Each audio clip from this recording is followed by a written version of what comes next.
आप देख रहे हैं न्यूज़ 9 भारत, रखिए आपको सबसे आगे। नमस्कार, आप देख रहे हैं न्यूज़ 9 भारत। मैं हूं आपके साथ अंजलि। देश और दुनिया की तमाम अहम खबरों पर आइए डालते हैं एक नजर। आजमगढ़ उत्तर प्रदेश सरकार की नीतियों के कारण आखिरकार 102 और 108 एम्बुलेंस ठप होकर सड़कों पर खड़ी हो गई है।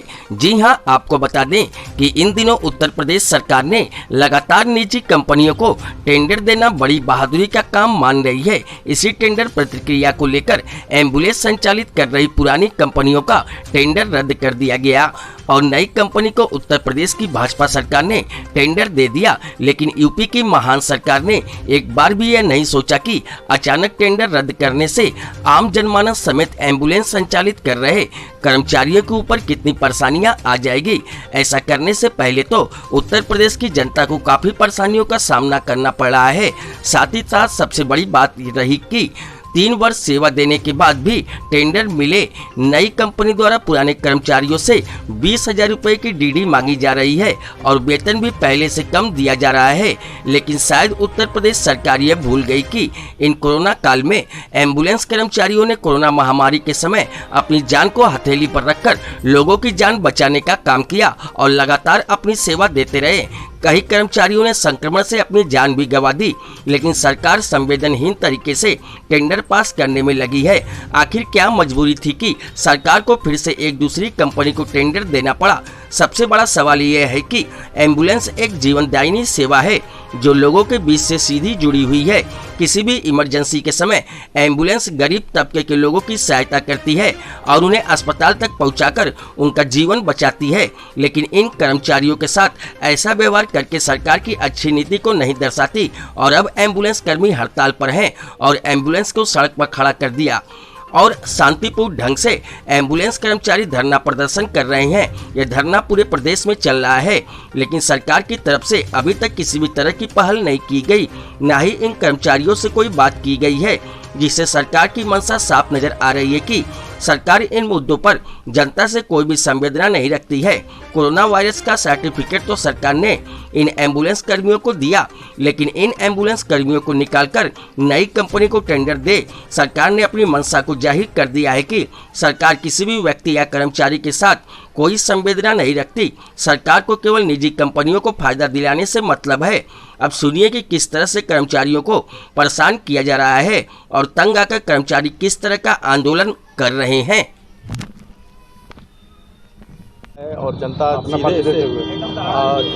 जुड़ी हुई है। जनता को समझिए कि एक जीवनदायिनी का काम करती है एम्बुलेंस। क्या मजबूरी है और क्या समस्या है कि आप लोग यहाँ पर धरना प्रदर्शन कर रहे हैं? अपना परिचय देते हुए पूरी घटना के बारे में बताएं। सर्वप्रथम मेरा नाम राजीव कुमार शर्मा है। मैं जीवनदायिनी संघ से आजमगढ़ का जिला अध्यक्ष हूँ और ये जो हड़ताल हुई है प्रदेश व्यापी हड़ताल है, ना कि केवल आजमगढ़ में गाड़ियाँ खड़ी हुई हैं। और ये प्रदेश व्यापी हड़ताल होने का मात्र एक रीज़न है कि हमारे 250 कर्मचारी 250 एम्बुलेंस पे 1200 कर्मचारी एलएस एडवांस लाइफ सपोर्ट पे थे। उनको कंपनी चिकित्सा और जीबीके अभी तक तो एडवांस लाइफ सपोर्ट का टेंडर जीबीके के पास था, तो जीबीके चला रही थी, कोई आपत्ति नहीं थी। अब इसका टेंडर योगी जी की सरकार में दे दिया गया चिकित्सा हेल्थ केयर को। अब चिकित्सा हेल्थ केयर जो है हमारे कर्मचारियों को समायोजित करने के लिए तैयार भी हो रही है, तो वो कह रही 20,000 रुपये की डीडी दीजिए आप और प्लस 10,700 रुपये आपको वेतन दिया जाएगा। ये बताइए 12,700 रुपये हमको वेतन मिलता है, हम 10 मतलब निरंतर वेतन आगे बढ़ता है, हम लोगों का वेतन कम होता जाता है। अब बताइए 12,725 से हम 10,725 पे कैसे ड्यूटी कर लें? कुल मिला जुला कर एक तरह से सीधी तरह से घूस मांगी जा रही है और वेतन भी कम किया जा रहा है। और अगर आप लोग नहीं देते हैं तो वो कंपनी क्या करे? वो कंपनी हम लोगों को समायोजित नहीं कर रही है। और सर्वप्रथम इनको सबसे पहले ये एडवांस लाइफ सपोर्ट के कर्मचारी थे, ये 3 साल कंटिन्यू 4 साल ड्यूटी किए हैं, इनको हर जगह वरीयता मिलनी चाहिए, उनकी सैलरी उससे अच्छी होनी चाहिए।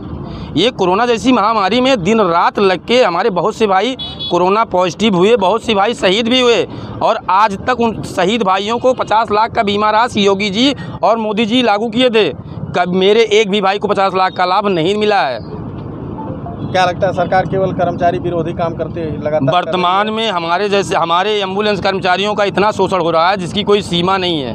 हम लोग एकदम परेशान होकर आज हम लोग कभी इमरजेंसी सेवा बाधित नहीं करना चाहते हैं। हम जानते हैं कि हम जीवन रक्षा कार्य कर रहे हैं। अगर आज एक घंटे भी गाड़ी खड़ी हो जाएगी तो आम जनमानस को नुकसान होगा। उसको देखते हुए मैंने आजमगढ़ ज़िले में हर तहसील में 8 एम्बुलेंस छोड़ा है। 8 तहसील 8 एम्बुलेंस मेरी हर तहसील पे चल रही हैं, जिससे आम जनता को कोई नुकसान ना हो। वो इमरजेंसी केसेज करेंगी।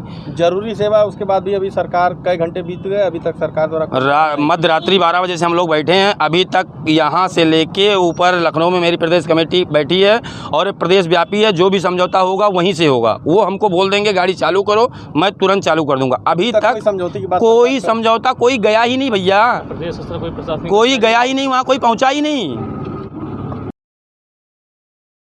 जिंदाबाद जिंदाबाद जिंदाबाद, आजमगढ़ जिला कमेटी जिंदाबाद जिंदाबाद जिंदाबाद। ऐसे ही तमाम खबरों के लिए बने रहिए हमारे साथ न्यूज़ 9 भारत पर। अब चाहूंगी इजाजत, नमस्कार।